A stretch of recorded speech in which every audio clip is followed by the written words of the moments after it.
Thanks for joining me, Jeremy. We're streaming live on the net. Oh, yeah, and Radio you think that's Bana. going to faze me in some way?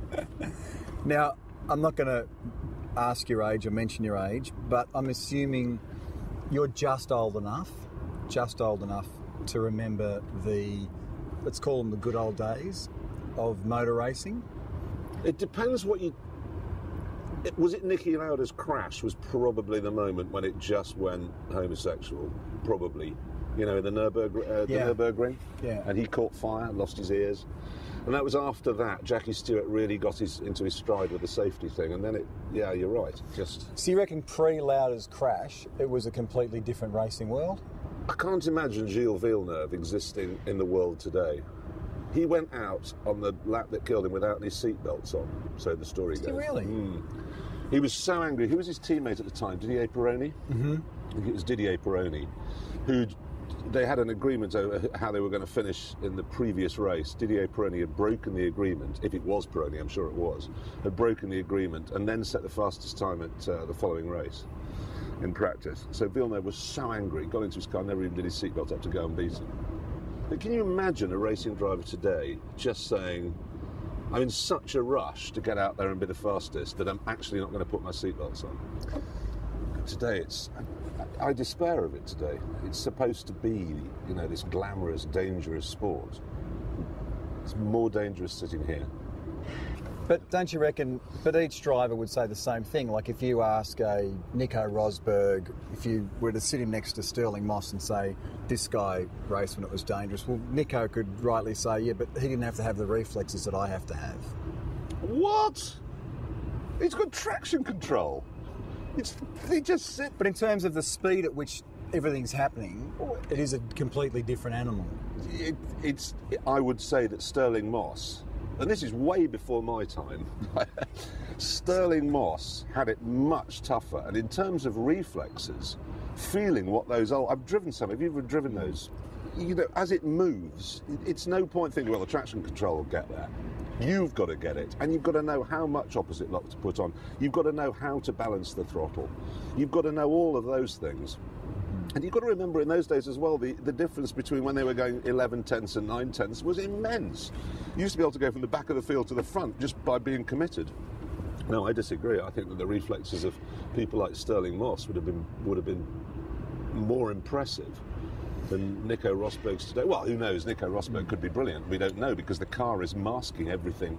The electronics are so much quicker than anybody's brain. So how much better do you think the racing would be without, what would you take away? Traction control, traction control, stability, for sure. ABS? I'm not scientifically minded enough to know how to get to mend the aerodynamics, but they have the aerodynamics committee now in Formula One, and they're looking at ways of removing whatever it is that means that the car behind can't follow closely. I agree, by the way. I mean, I think olden days and events like Targa Florio, Mille Miglia was really where it was at for drivers. Would you agree? Without a question of doubt. I mean, without the cars were... It's muddling up grip and handling is another big issue. You know, Formula One car has immense grip, but from what I can tell, lousy handling. You know, there's that sudden twitching. It's all so quick, whereas in the olden days it was much less about grip and much more about handling, which is a driver-led event in a race. Mastering a car that doesn't handle particularly well, or even if it handles very well but has a small grip, requires immense skill, particularly when you've got curbs, trees, lampposts, and as often as not spectators here when you're going 150 miles an hour. The Targa Tasmania has elements of that because it is one of the last events, you know, where you get to race on public roads, and yeah, the spectators are supposedly in safe areas and all that sort of stuff, but you know, you make a mistake on a track, run over the curb, maybe hit the kitty litter, maybe bounce off a tyre barrier, but make a mistake on a road course and anything can happen. Look what happened to... So you're going backwards through the pearly gates on fire. Where are the women? It is. Yeah. No, you are. You're dead. You're dead. I mean, there can be no other way. And apart from anything else, you're in road cars at Tasmania, presumably. Yeah, well, yeah, modified road... Yeah, exactly, modified road cars. Road cars are designed to run into one another at 30 miles an hour in traffic accidents when you're setting your sat-nav. They're not designed to hit lampposts sideways, which modern racing cars are. Or trees. Or trees, yeah. Yeah. For the young person growing up today, I mean, you think of, not just, I'm not talking downtown London, I'm just talking the way that the laws have changed, the ways that, traffic has changed from when you were a kid or even when I was a kid. I'm only in my late 30s, but it's dramatically changed since when I first got my licence.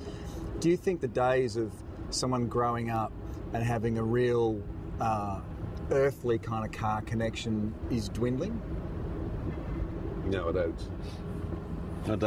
I think the traffic's bad. We're sitting here right in the middle of London now, and I've been to Sydney often enough and know that the traffic can get pretty bad there too. But the fact of the matter is that, they say, if you lined up every new car sold in Britain today, you could fill the M1, all the 3 lanes. But yeah, you fill the M1, but there's still thousands of miles of road that don't have any cars. I came down to London last night about 10 o'clock.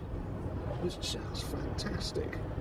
You occasionally come along a car, drop it down into 3rd floor, you're braking into the corners, you're feeling that sensation of the whole car moving around underneath you. This is, the busiest time, a green monster breathing down our necks. No, absolutely not. The passion is still there. Even when I got into London last night, there's an area just to the west of London, very popular with people who like to put big bass speakers in their cars, and huge wheels and what have you. So you come through this area, and there they all were last night. But it's a different thing they're looking for from the car. But nevertheless, it's still a car-based culture. So whatever it is you're into, whether it's racing through Tasmania, or belting through the English countryside, or sitting in South Los Angeles with your car going up and down pointlessly like that, it doesn't matter. The car is still the basis for the fulfilment of a billion kids' dreams. What do you look for? Do you have a list of things that you look for when you connect with a car, or do you find that indescribable? It is hard. It's hard to say.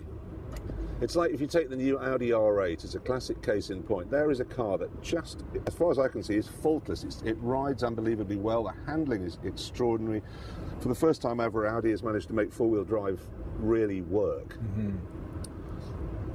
And yet, I couldn't buy one. It just doesn't. There's that final, indefinable strata that's missing somehow from it. Brilliant, brilliant, brilliant car, but it doesn't go. Now the Lamborghini Gallardo, twice as expensive, built by Italians, which means badly, and it's brilliant, and I've got to have it.